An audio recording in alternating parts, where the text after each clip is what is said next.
Morning student, आज अपने पढ़ेंगे मेज क्रॉप के बारे में। तो मेज का बॉटनिकल नेम होता है जिया मेज। क्रोमोसोम नंबर होते हैं 2n बराबर 2x बराबर 20। फैमिली होती है ग्रेमनी और पोएसी। मेज क्या है? धान्य क्रॉप फसलों में से एक मुख्य फसल है। धान्य जितनी भी क्रॉप्स है उसमें से एक मुख्य फसल है। मेज का प्रोडक्शन हाईएस्ट कहाँ होता है? अमेरिका के अंदर होता है। और भारत के अंदर मेज का प्रोडक्शन सबसे अधिक कर्नाटका के अंदर, फिर आंध्र प्रदेश, बिहार और यूपी के अंदर इसका प्रोडक्शन हाईएस्ट प्रोडक्शन होता है। और मेज भारत के अंदर जो मेज का उपयोग किया जाता है 55% तो खाने के रूप में यूज़ किया जाता है और 14% पशु के चारों के दानों के रूप में उपयोग किया जाता है। 18% पोल्ट्री फीड होता है उसमें यूज़ किया जाता है और 1% जो सीड प्रोडक्शन करते हैं उसमें इसकी यूज़ किया जाता है।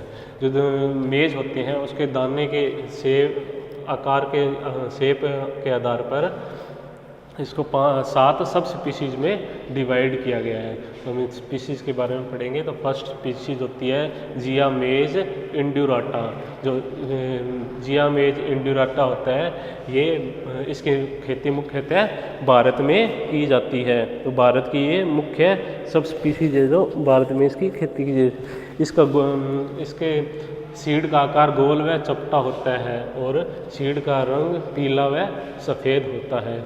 नेक्स्ट है जिया मेज इंडिकाटा। जो इंडिकाटा है ये इसके जो दाने का आकार होता है बड़ा होता है और अपने दांत होते हैं उसके आकार का, इसके दाने का शेप होती है। और ये इसकी खेती मुख्यतः इस स्पीशीज की खेती मुख्यतः अमेरिका के अंदर की जाती है। नेक्स्ट है जिया मेज एविराटा। जो जिया मेज एविराटा है इसके दानों का आकार छोटा होता है और दानों का एंडोस्पर्म काफ़ी सख्त होता है और प्रोटीन युक्त होता है।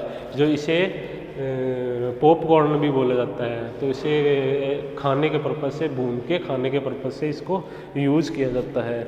नेक्स्ट स्पीशीज़ है जिया मेज सेकेराटा। तो इसको वो स्वीट कॉर्न भी बोला जाता है। इसका जो सीड होता है वो मुलायम होता है और इसके अंदर शुगर परसेंटेज अधिक होती है इसके दानों में और नमी भी इसके अंदर ज़्यादा पाई जाती है। और खाने में ये इसके दाने का स्वाद मीठा होता है। जो सूख जाने पे इसके जो दाने होते हैं वो उसमें झुर्रियाँ पड़ जाती हैं। तो ये क्या हो गया? इसे स्वीट कॉर्न भी बोला जाता है, जिया मेज सेकेराटा। नेक्स्ट है जिया मेज अमाइलेशिया की स्पीशीज होती है। इसका जो एंडोस्पर्म होता है वो मुलायम और स्टार्च युक्त होता है। और इसको जो स्टार्च वाले उद्योग होते हैं ना, जिससे शराब बनाई जाती है, स्टार्च जिसमें ज़्यादा यूज़ किया था, उन उद्योगों में इस सब स्पीशीज़ का यूज़ किया जाता है। नेक्स्ट है जिया मेज ट्यूनिकाटा। जो जिया मेज ट्यूनिकाटा है इसको पोर्ड कॉर्न के भी नाम से जाना जाता है। तो ये इसे पोर्ड कॉर्न के नाम से भी जाता है। इनमें प्रत्येक दाने में झिल्ली से घिरा होता है। इसका जो प्रत्येक दाना होता है वो एक झिल्ली से घिरा होता है। इसका दाना क्या होता है? कठोर होता है। और इसका दाना क्या होता है? कठोर होता है। और इसका उपयोग सीमित मात्रा में ही करता है, ज़्यादा इस सब स्पीशीज़ का उपयोग नहीं किया जाता। नेक्स्ट है जिया मेज कैरिटीना। जिया मेज कैरिटीना ये मक्के के दानों, इसके जो मक्के के दाने होते हैं जो दानों को काटने पर इसमें मोम युक्त दिखाई देता है इसको जब दाने को काटते हैं। तो इसे क्या बोलते हैं? इसलिए इसी का नाम क्या रखा गया? वैक्स कॉर्न भी रखा गया। तो ये अपनी इस मेज की सारी सब स्पीशीज होगी। तो इंड्यूराटा इंडियन मेज कॉर्न बोला जाता है, इसको अमेरिकन कॉर्न बोला जाता है और इसको एविराटा को पॉपकॉर्न बोलते हैं और इसे सेकेराटा को स्वीट कॉर्न बोलते हैं। अमाइलेशिया है इसको सॉफ्ट कॉर्न भी बोलते हैं क्योंकि इसका दाना सॉफ्ट होता है। नेक्स्ट है ट्यूनिकाटा, इसको क्या बोलते हैं? पोर्ड कॉर्न बोलते हैं। और फाइनल है ये कैरेटिना, कैरेटिना को क्या बोलते हैं, वैक्स कॉर्न बोलते हैं, क्योंकि इसके दानों को जब काटते हैं इसमें मोम युक्त दिखाई देता है। तो ये क्या होगी, इसकी सब स्पीसीज होगी। नेक्स्ट है इम्पोर्टेंस एंड यूटिलिटीज़। तो मेज है जो के दाने के रूप में भी यूज़ करते हैं, चारे के रूप में भी यूज़ करते हैं, और इसके भुट्टे को भी खाने के पर्पज़ से यूज़ करते हैं। तो फर्स्ट हम पढ़ेंगे दाने के पर्पज़ से कैसे यूज़ करते हैं। इसका दाना है जो क्या होता है, इसका जो कॉर्न फ्लैक होते हैं, इसके जो आटा बनता है उसको बच्चों के खाने के जो प्रोडक्ट बनते हैं उनमें इसका उपयोग किया जाता है। और इसके दानों को पशुओं को चराने के लिए पोल्ट्री के अंदर इसका यूज़ किया जाता है। इसके अंदर इसके दानों में स्टार्च की मात्रा अधिक पाई जाती है। तो इस स्टार्च की मात्रा को जो उद्योगों के स्टार्च उद्योग होते हैं जिसमें स्टार्च की अधिक आवश्यकता होती है, उसमें इसका उपयोग किया जाता है, इसके दानों को उपयोग किया जाता है। और इसमें 4% ऑयल भी निकलता है। जो इसका ऑयल जो होता है वो साबुन बनाने के लिए यूज़ किया जाता है। फिर ये हो गया on the use base purpose use on base seed, जो दाने के रूप में दाने के आधार पर उपयोग के आधार पर। नेक्स्ट था चारे के आधार पर। चारे के आधार पर क्या होता है, इसका जो चारा होता है इसका हरी अवस्था में इसको काट के साइलेज के रूप में इसको कलेक्ट करके खाने के लिए पशुओं के यूज में किया जाता है। और पोल्ट्री के में भी इसका यूज़ किया जाता है।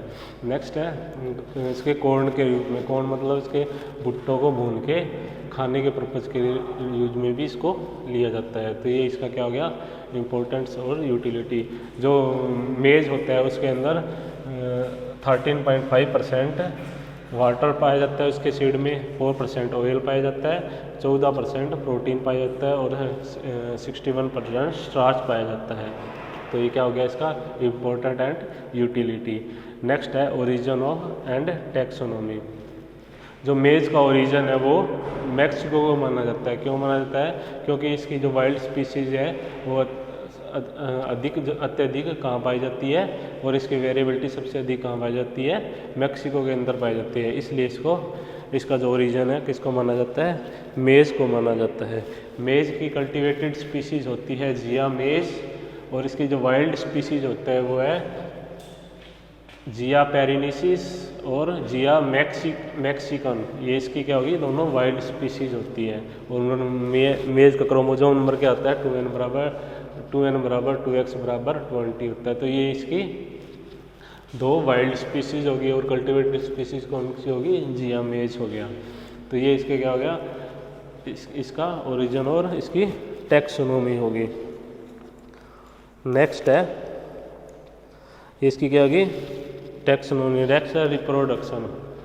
नेक्स्ट है रिप्रोडक्शन। रिप्रोडक्शन क्या है, इस मेज क्या होता है, एक हाईली क्रॉस पोलिनेटेड क्रॉप है। इसके अंदर 95% तक क्रॉस पोलिनेशन होता है। तो मेज के अंदर रीजन क्या है, क्रॉस पोलिनेशन होता है। मेज के अंदर कैसी कंडीशन पाई जाती है, मोनोसियस कंडीशन पाई जाती है। मोनोसियस कंडीशन का मीन्स क्या होता है, male and female flower present in different position in same plant. यानी मेल और फीमेल फ्लावर प्रेजेंट तो एक ही प्लांट पर होते हैं पर डिफरेंट पोजीशन पे होते हैं। तो इसको क्या बोलते हैं, मोनोसियस कंडीशन को बोलते हैं मोनोसियस। और मोनोसियस कंडीशन के कारण इसमें क्या होता है, मेज के अंदर क्या होता है, क्रॉस पोलिनेशन होता है। और मेज के अंदर क्रॉस मोनोसियस रीजन हो गया। दूसरा होता है प्रोटो एंड्री कंडीशन भी किसमें पाई जाती है, मेज में पाई जाती है। ये मोस्ट इंपॉर्टेंट क्वेश्चन है ये जो एग्जाम के अंदर पूछा जाता है। एक तो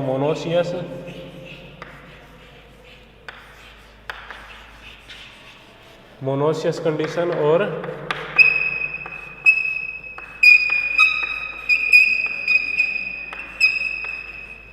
प्रोटो एंड्री कंडीशन, दोनों किसमें पाई जाती है, मेज के अंदर पाई जाती है। ये किसको प्रमोट करती है, दोनों कंडीशन क्रॉस पोलिनेशन को प्रमोट करती है। प्रोटो एंड्री क्या होता है, मेल जो एंथर होता है वो स्टिग्मा से पहले पहले मैच्योर हो जाता है, यानी मेल पार्ट का पहले मैच्योर हो जाना, ऐसी कंडीशन को क्या बोलते हैं, प्रोटो एंट्री कंडीशन बोलते हैं। मेल फ्लावर का फीमेल फ्लावर से पहले मैच्योर हो जाना क्या कहलाता है, प्रोटो एंट्री कंडीशन कहलाती है। तो प्रोटो एंट्री कंडीशन मेज के अंदर पाई जाती है। ये एलोगमी मतलब क्रॉस पोलिनेशन को प्रमोट करती है। तो ये मोस्ट इम्पोर्टेंट रीजन है जो मेज को हाईली क्रॉस पोलिनेटेड क्रॉप बनाते हैं। तो मेज के अंदर क्या होता है, मेज में अपने पड़े मेल और फीमेल फ्लावर अलग अलग पोजीशन पे होता है। जो मेल फ्लावर होता है वो कहाँ होता है, टॉप में, प्लांट के टॉप पोजीशन पे मेल फ्लावर निकलता है और इस मेल फ्लावर को क्या बोलते हैं, इस मेल फ्लावर को क्या बोलते हैं, टेसल्स बोलते हैं। टेसल्स कहा जाता है। जो इसका मेल फ्लावर होता है, मेल पार्ट होता है, उसको क्या बोला जाता है, टेसल्स बोला जाता है। और फीमेल पार्ट को क्या बोलते हैं,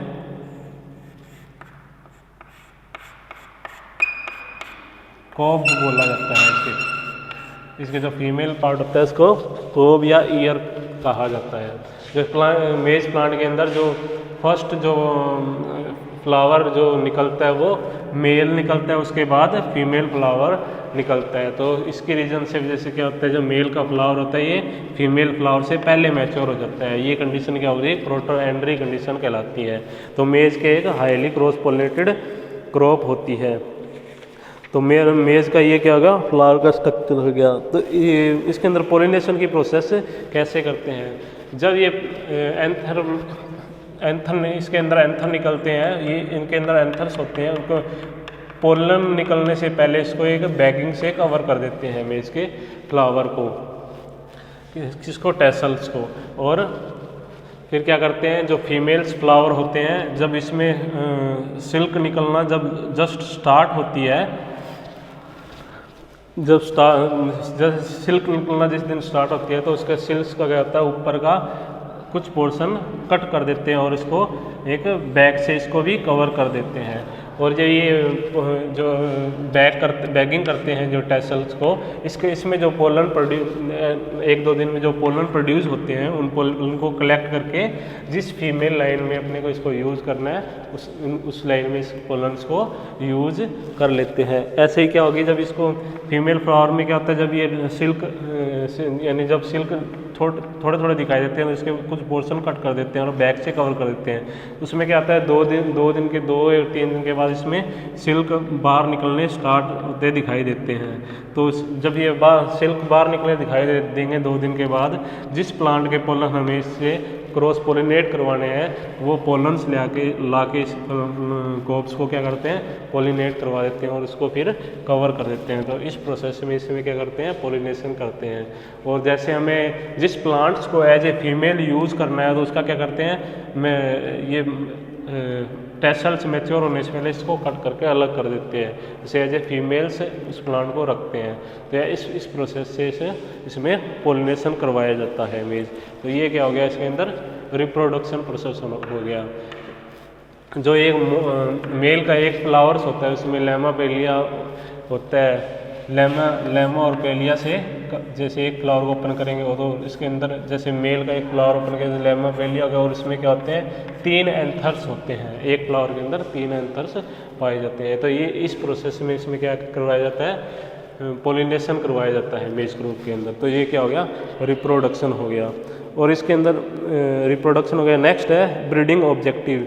तो मेज के अंदर ब्रीडिंग ऑब्जेक्टिव कौन से हैं, फर्स्ट है हाई यील्ड। मेन तो जितने कोई भी क्रॉप होता है उसमें मुख्य क्या होता है, मेन ब्रीडिंग ऑब्जेक्टिव क्या रखते हैं हम, हाई यील्ड, यानी हाई यील्ड वैरायटियों को डेवलप करना। जो पहले लो वैरायटियाँ थी उनसे अधिक उत्पादन देने वाली वैरायटियों को सिलेक्शन करना या क्रॉस करवा के डेवलप करना, ये एक ब्रीडिंग ऑब्जेक्टिव हो गया। Next objective adaptation. Adaptation means ऐसी मेज की वैरायटीज डेवलप करना जो रबी, खरीफ और जाया तीनों सीजन के अंदर ग्रो की जा सके। तो उसको क्या लगे, ऐसी अडप्टेशन हो गया। मीन्स ऐसी वैरायटियों को डेवलप करना जो तीनों सीजन के अंदर ग्रो की जा सके। नेक्स्ट है डिजीज रेजिस्टेंस वैरायटी डेवलप करना, डिजीज रेजिस्टेंस जो सीरियस डिजीज लगते हैं उनके प्रति रेजिस्टेंस वैरायटियों को डेवलप करना। नेक्स्ट है इंसेक्ट रेजिस्टेंस वैरायटी को डेवलप करना, मीन्स जो इसमें जो इंसेक्ट लगते हैं उनके प्रति रेजिस्टेंस वैरायटियों को डेवलप करना, ये ब्रीडिंग ऑब्जेक्टिव है। नेक्स्ट है क्वालिटी। क्वालिटी के अंदर क्या होता है, मेज के अंदर क्या होता है, लाइसिन्स का जो अमीनो एसिड होता है, लाइसिन्स की डिफिशियंसी पाई जाती है मेज क्रॉप के अंदर। जितनी भी धान्य क्रॉप है उसके अंदर लाइसिन की कमी पाई जाती है, तो lysine amino acid, essential amino acid की कमी पाई, तो लाइसिन अमीनो एसिड को डेवलप करने के लिए इसमें क्या किया गया, एक जीन का सिलेक्शन किया गया जिसे OPEC2 जीन बोलते हैं। OPEC2 जीन, इसको सेलेक्ट किया गया है और इससे क्या है, उसमें जो मेज के जो सीड्स होते हैं उनके अंदर लाइसिन्स की मात्रा को बढ़ाया जा रहा है। तो इस OPEC2 जीन को उपयोग करके ऐसी वैरायटी डेवलप की जा रही है जिसमें लाइसिन्स इसेंशियल अमीनो एसिड की मात्रा अधिक बनाई जा सके। तो जो OPEC2 जो जीन है, ये मोस्टली जो पॉपकॉर्न वैरायटीज़ हैं, सब स्पीसीज की जो वैरायटीज़ हैं उसमें ये इस पे वर्क चल रहा है। OPEC2 जीन है जो ट्रांसफ़र किया जा रहा है जिससे इसमें लाइसिन परसेंटेज इंक्रीज की जा सके। तो ये क्या हो गया, इसके मेन ऑब्जेक्टिव हो गए। नेक्स्ट अपना टॉपिक होगा ब्रीडिंग प्रोसीजर, वो अपने नेक्स्ट क्लास में पढ़ेंगे क्योंकि उसमें जो बहुत प्रोसीजर है वो काफ़ी है, वो अपने नेक्स्ट क्लास में कंप्लीट कर देंगे।